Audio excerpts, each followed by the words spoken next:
the European Utility Week. This afternoon I have with me Philippe Vié, who is the Vice President, Energy, Utilities and Chemicals for CapGemini. And we're going to be speaking this afternoon, Philippe, about the World Energy Markets Observatory, or as it is affectionately known at CapGemini as WEMO. Thank you, Claire, for this introduction. Effectively, we published yesterday this report, which tried to observe what happened in 2017 and the first half of 2018 in Europe, North America, Southeast Asia, and Australia, New Zealand. We published it yesterday. I presented it on the fair, and it's very appreciated by our clients and the journalists and the analysts too. But this report is the 20th edition. The first 18 were European specific, and this is the second wholly global edition, correct? Yes, we were tracking first the opening of the deregulation of the European market. And after that, we skipped to climate change, energy transition, security of supply, retail markets, transformation and new business model, and financial health of utilities related to this. And the last part, which is not one of the most important one, the transformation and the new events in the energy world. So, could I ask you if you could perhaps talk us through the top 5 results that came out of this year's report? Yes, I will take the European perspective. We are here in the European Utility Week, okay, in a global landscape. First result of this year is that the commodity prices increased a lot. Oil, gas and coal, because of economic growth, because of tension on the demand, because of international tensions, US, Iran, for example, and because OPEC and Russia decision to grow the price again. And we forecast that these prices will remain high at that level for the coming months and perhaps years. This is the first finding, and this is a good news for some players, not for the customer, because it means an increase on price, but for the utilities, they sell at a better price, because the consequence of it was a wholesale market rebound, also prices rebound. This is the first finding, global perspective. Second finding, which is not good, is that in Europe, which is a good student of energy transition, we put a lot of energy and emphasis on energy transition. The new rebound of consumption has somewhere threatened the fact that we will meet the 320 objectives. Decreasing the level of greenhouse gases emissions. We saw a rebound in 2017, and we will have a new rebound in 2018. We were on track to meet the 20% decrease. On the renewable side, we will be probably at 20% as requested in 2020. But it will be very challenging to be at 30 or 40% in 2030 as expected, or more as expected by the European Commission, as needed to limit the temperature growth of 1.5 or 2 degrees. And the third one, we will miss it definitely. This is the energy efficiency. It's very difficult to refurbish all the houses, buildings, to isolate, and to decrease the consumption. Sorry, Philippe, if I may just stop you here. Why is it that we've had this disconnect between the trajectory we were on and where we were hoping to be? What has caused us to lose ground? First of all, the economic growth. When we have 2.5% of economic growth, if we are only at 1.5% or 1.4% of new emissions, that means that we were more efficient than in the past, but not enough to decrease the gases emissions. But the good news for the planet is that US are at the rendezvous, even with the Trump policy, because cities, states, companies are really committed to decrease the emissions. As we've seen through across the news. So this is the second finding of the report. The climate change objectives and the energy transition roles is definitely bumpy. The third thing is that competition increase everywhere.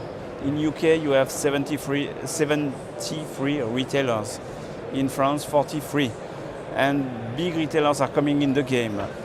Oil and gas players are coming in the utility industry. Telco are coming back.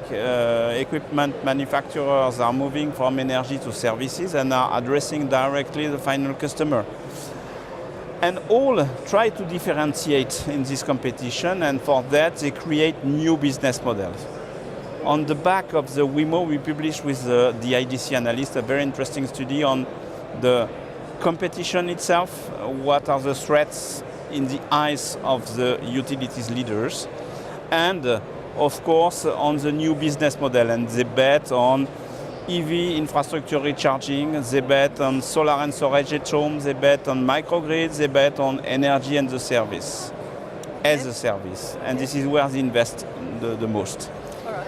So we see ecosystem creations to leverage and enable new services.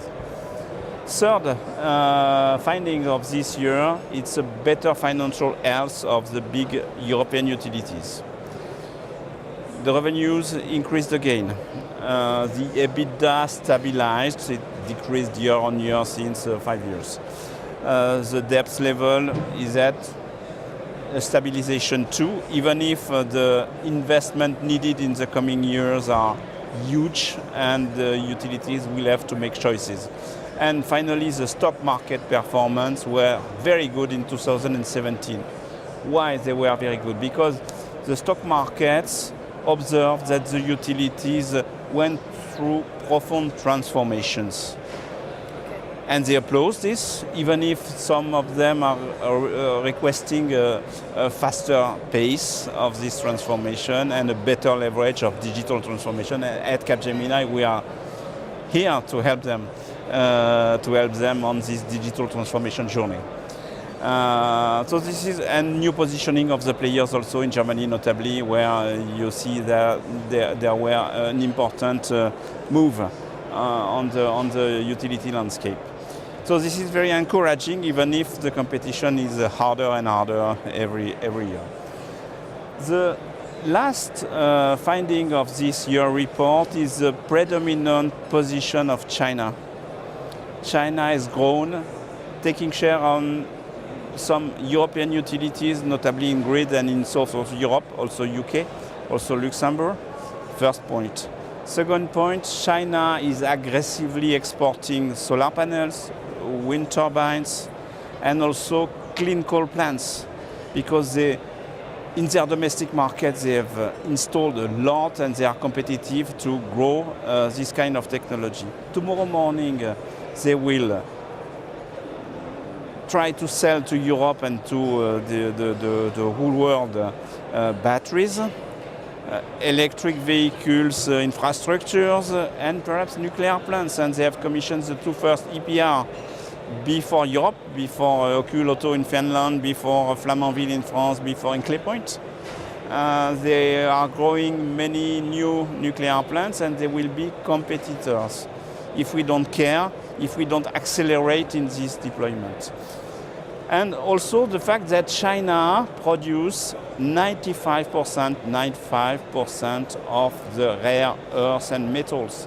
So they have all the keys of the energy transition in their hands. And this is a concern for us. Concern is not enough. We have to react. React meaning invest in new technologies like renewables, invest in batteries, and to be competitive in the markets. So I imagine that going through the results of the report and all the research, there must have been one or two things that made you think, I didn't expect that. What, if I may ask, was the most unexpected result? Probably the slowing down in energy transition. it was not expected because we are the good student in the world class on energy transition. We organized the COP21 in Paris and other events like that, the financing on energy transition. We pay a lot of attention at European level, at state level, at companies level on the energy transition. And with that, we are not able to meet our objectives, which are not aggressive enough to meet the 2 degrees elevation. If I may ask, in the report, do you have any suggestions on Yes. how these can be addressed? Yes. Putting in place a carbon price, floor price, more meaningful. Okay. It grew from 5 euros per ton to 20 euros per ton, but the minimum price to give an economic signals to the actors, to the players, is 50 to 80 euros per ton. Okay, so that's to purchase or to reduce your carbon emissions. To reduce your carbon emissions, because when you have a price of 80 euros per ton, you will not produce anymore with coal plants or even gas plants. Yeah. Secondly, growing the electrification of usages, electric vehicles. And for that, we need probably for the 5 coming years some help from the governments, subsidies, before the fact that the electric vehicles will become more competitive than any other form of mobility. And after that, the recommendation is really to take care of Russia dependence on gas, to take care of China for the many reasons I mentioned, and also to pay attention on the transformation path, including digital transformation. Accelerate on that again and again and again. Philippe, unfortunately, this is all the time we have. I wish that I had more time to chat with you about the report. Thank you very much for your time this afternoon. Thank you, Claire. If you'd like to read the report, please check out the website from European Utility Week. Thanks very much.